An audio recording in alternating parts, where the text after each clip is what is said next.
তো নমস্কার বন্ধুরা, আশা করি সবাই ভালো আছেন। তো বন্ধুরা, এখন আমি যে বিষয়টা নিয়ে কথা বলবো, তো দেবদা এবছরে সাধারণত দুটো ছবি নিয়ে আসতে চলেছে।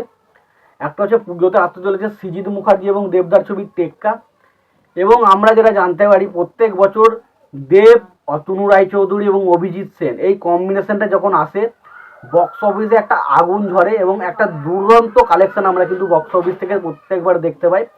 কিন্তু এবছরে কিন্তু সিনারিওটা সেটা হবে না। এবছরে কিন্তু দেব, অতনু রায়চৌধুরী এবং তার পাশাপাশি অভিজিৎ সেনের যে ছবিটা, সেটা কিন্তু এবছরে না আসার চান্স কিন্তু খুব বেশি রয়েছে। এবং এটা কিন্তু এটা কিন্তু মোটামুটি জানানো হচ্ছে এদের যে প্রোডাকশন হাউস সেখান থেকেই। কারণ এই ছবির যে শুটিংটা, সেটা হতে চলেছে নভেম্বর মাসের শেষ দিক করে, এবং নভেম্বর মাসে যখন কোনো ছবির শুটিং শুরু হবে, সেই ছবিটা মনে হয় না যে ডিসেম্বরে রিলিজ দেওয়া সম্ভব। কারণ এক মাসের মধ্যে সমস্ত কিছু কমপ্লিট করা এই মুহূর্তে সম্ভব হবে না। তো সুতরাং মনে করা হচ্ছে এবছরও হয়তো ছবিটা এবছর রিলিজ করবে না, এর পরের বছর হয়তো ছবিটা আসতে পারে।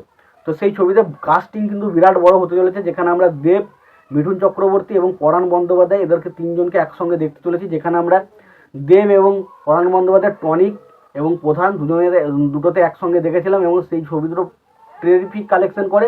এবং তার পাশাপাশি দেব এবং মিঠুন চক্রবর্তীর কম্বিনেশন আমরা দেখেছিলাম, যেটা দেখেছিলাম প্রজাপতি। সেটা মানে বাংলার একটা বিগেস্ট ব্লকবাস্টার হিট ছবি। সেটা বাংলায় যে সমস্ত ছবিগুলো বক্স অফিস কালেকশন করেছে, তার মধ্যে 3 নম্বরে রয়েছে সবচেয়ে হাইয়েস্ট গ্রসার হিসাবে। তো বুঝতে পারছেন কী লেভেলের কালেকশন কিন্তু করেছিল। এবং এই জুটিটা যখনই এসেছে, সেই ছবিটা কিন্তু বক্স অফিসে জাস্ট আগুন লাগিয়ে দিয়েছে, সেটা নিয়ে কোনো সন্দেহ নেই। তো সেই ছবিটা কিন্তু এবছরে সেই জুটিটা কিন্তু আসছে না। তো এই ছুটিটা যেহেতু আসছে না, সেটা আমার একটা খারাপ দিক। বাট এর পাশাপাশি একটা সুখেরও খবর রয়েছে যে এবছরে কিন্তু দেবদার যে খাদান ছবি, যেটা নিয়ে প্রায় মানে যে সমস্ত বাংলা সিনেমা প্রেমী রয়েছে, যারা সিনেমা দেখতে ভালোবাসে অ্যাকচুয়ালি এবং সিনেমা তাদের এনজয়মেন্ট লাগে, তারা প্রায় প্রত্যেকে এক্সাইটমেন্ট রয়েছে যে ছবিটা নিয়ে। সেটার নাম হচ্ছে খাদান। তো খাদান ছবিটা কিন্তু তার জন্য কিন্তু আমাদের পরের বছর অপেক্ষা করতে হবে না, এবছরেই কিন্তু আমরা খাদান দেখতে পেতে চলেছি।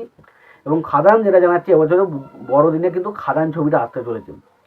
তো খাদান ছবি যদি বড়দিনে এবছর আসে, তো ডেফিনেটলি খাদান ছবি কি সেই লেভেলের কালেকশন করতে পারবে যেটা দেব বা অভিজিৎ সেনের ছবি করে?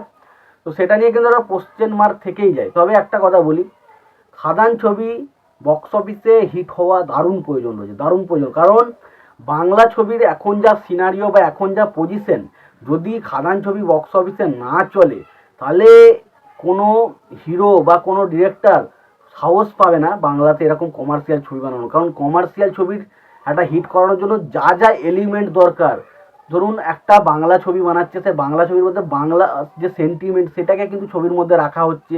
বাঙালির যে কীর্তন বা এই জিনিসগুলো যে মানুষ দেখে, গ্রামের মফস্বলের মানুষজন, সেই জিনিসটা ছবির মধ্যে রাখা হচ্ছে। তার পাশাপাশি অ্যাকশন সিনগুলো, কাটারি কুরুল, এই সমস্ত জিনিসগুলো দিয়ে কিন্তু অ্যাকশন সিনগুলো করা হচ্ছে। সেখানটা বোঝা যাচ্ছে পুরোপুরি একটা যে বাঙালি সেন্টিমেন্ট কিন্তু ছবির মধ্যে থাকতে চলেছে। এবং তার পাশাপাশি ছবির যে অ্যাকশন সিনের কাজ বলুন বা যে সমস্ত মানে একটা আলাদাই লেভেলের কাজ কিন্তু হতে চলেছে। এবং তার পাশাপাশি কাস্টিংটা দুর্দান্ত হতে চলেছে, যেখানে আমরা যিশু সেনগুপ্ত এবং দেবকে ডবল রোলে দেখতে চলেছি। তো বুঝতে পারছেন ছবি কিন্তু দুর্ধর্ষ একটা ছবি কিন্তু হতে চলেছে, এটা নিয়ে কোনো সন্দেহ নেই।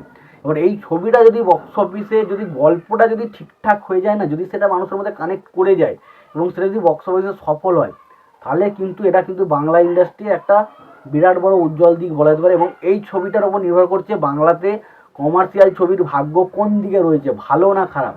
আমার মনে হয় এই ছবিটাকে ডেফিনেটলি চোখ বুঝে দেখতে যাওয়া উচিত, কারণ এই ছবিটা ডেফিনেটলি বাংলা ছবির যে ভাগ্যটা, সেটা নির্ভর করছে এই খাদান ছবিটার উপর। তো দেখা যাক আলটিমেট ছবিটা বক্স অফিসে কেমন পারফরমেন্স করে। এবং আমরা বড়দিনে খাদান ছবিটা দেখার জন্য তো এক্সাইটেড রয়েছি। তোমরা কতটা কি এক্সাইটেড অবশ্যই জানিও। আর খাদান ছবি কি বক্স অফিসে ব্লকবাস্টার হিট হতে পারবে, সেটা তোমরা অবশ্যই কমেন্ট বক্সে কমেন্ট করে জানিয়ে দেবো। তোমাদের যদি ভিডিওটি পছন্দ হয়ে থাকে, লাইক কমেন্ট শেয়ার করতে ভুলো না। চ্যানেলটা নতুন হয়ে থাকলে অবশ্যই চ্যানেল সাবস্ক্রাইব করে নিয়ে পাশে বেল আইকনটা অবশ্যই প্রেস করে দিও। ভালো থেকো, সুস্থ থেকো, দেখাচ্ছি পরে ভিডিওতে।